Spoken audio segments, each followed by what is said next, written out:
morning again, First Congo.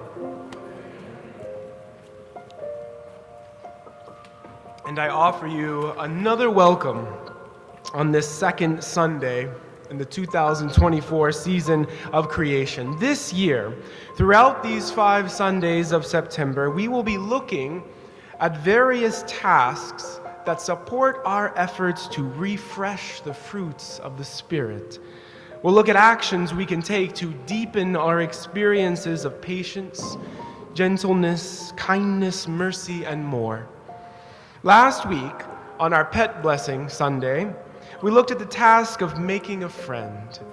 This week, I invite you to reflect with me on the task of noticing the bounty in little things. Hear then these words from Scripture. The Gospel according to Matthew, chapter 13, verses 31 through 33. Jesus put before the disciples a parable. The kingdom of heaven is like a mustard seed that someone took and sowed in his field.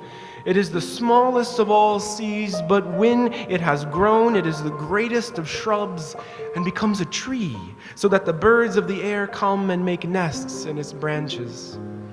He told them another parable. The kingdom of heaven is like yeast that a woman took and mixed in with 3 measures of flour until all of it was leavened. And then, from verses 44 through 46, the kingdom of heaven is like treasure hidden in a field, which someone found and hid. Then in their joy they go and sell all that they have to buy that field. The kingdom of heaven is like a merchant in search of fine pearls.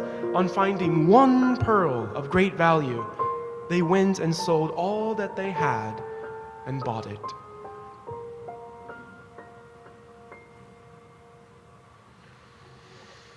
If you could find out the exact date on which you would die, would you do it? I heard some no's very clearly just now. In her short story, The Knowers, Helen Phillips constructs a world made up of 2 different kinds of people. Those who would choose to stand in a line to visit the ATM-like machine Helen Phillips imagines would spit out small pieces of paper with the precise boundaries of a lifespan. Those who would choose to know, and those who would choose not to know. Ellie, one of the knowers, is the story's main character. She shares how knowing her date, April 17th, 2043, shaped her whole existence, affecting her experience of the world, affecting her sense of reality, affecting her husband, Tim, who chose not to know. Tim is furious with Ellie's decision to know, furious that she would make the choice to be so fully aware of the boundaries and limits of not only her own life, but the boundaries and limits of their marriage too. He's furious because, like so many of us, no doubt, he's terrified of death, terrified of that inescapable form of change. You know, when so much of our culture is devoted to hiding death, when so much of our culture is obsessed with staying the tides of change, rolling back evidence of aging, preserving wealth for as long as possible, maintaining an image of being capable and confident, defending the status quo, sometimes death, or really any kind of unchosen change, can feel like a failure. When cancer is something we battle, when wrinkles are something we fight, when the natural processes of life are forces we try to control, when living next to a cemetery decreases the value of real estate, when so much of life is about hiding from death and change, being a knower sounds perhaps to some of us terrifying. However, this was not the case for Ellie. My life, she claims, would seem normal, bland really to an outside observer, but I tell you that for me, it has been rich, layered and rich. I realize that it just looks like 2.2 children, a bureaucratic job and a long marriage, an average number of blessings and curses. But there have been so many moments an infinity of moments. Soaping up the kids' hair when they were tiny, walking from the parking lot to the office on a bird-studded Friday morning, smelling the back of Tim's neck in the middle of the night. What can I say? I don't mean to be sentimental, but these are not small things.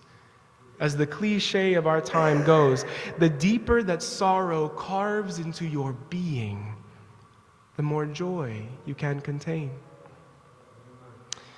Far from being fretful or fearful for the rest of her life, knowing the boundaries of her time on this earth actually heightened Ellie's experience of this earth, transforming idle moments into grand and cherishable gifts.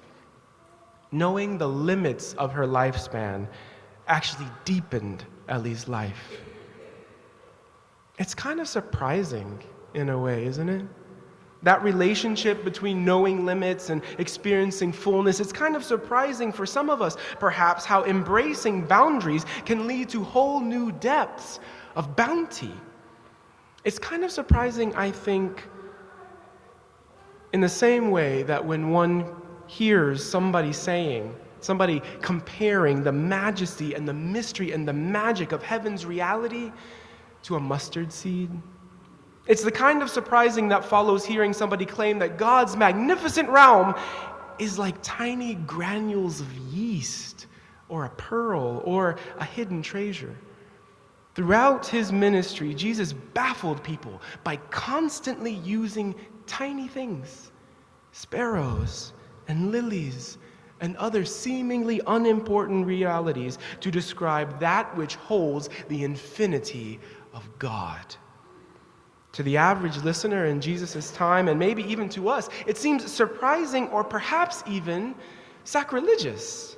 God, heaven, the divine realm are grand and glorious, otherworldly realities that sparkle and glitter, realities whose greatness is on the scale of mountains and oceans and the whole sky itself, complete with mansions inlaid with rare gems and gold. God's kingdom is not like a mustard seed, we might think.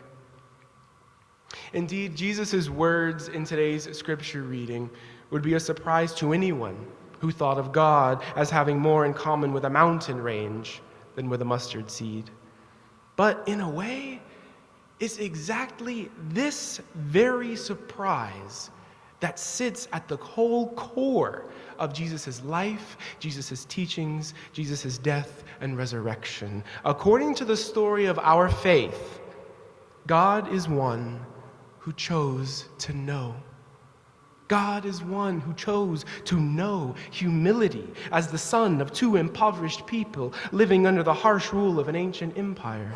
God is one who chose to know the finitude and the limits of a human body. God is one who chose to know hunger and lack and oppression. God is one who chose to know death itself. According to the story of our faith, in Jesus, God chose to know boundaries and limits, and God discovered within them a whole new kind of bounty, a whole new kind of infinity, a whole new kind of truth and power and love. Seeing Jesus from that angle, then, as a religious figure who not only knew but full-heartedly embraced limits, it's a lot less curious that he found infinity in small things, in little moments. If we think of Jesus in that frame, as a spiritual teacher who wasn't trying to transcend limits and boundaries, but rather a spiritual teacher who embraced them, it becomes a little less surprising that he focused on little moments and tiny things as the entry points for God.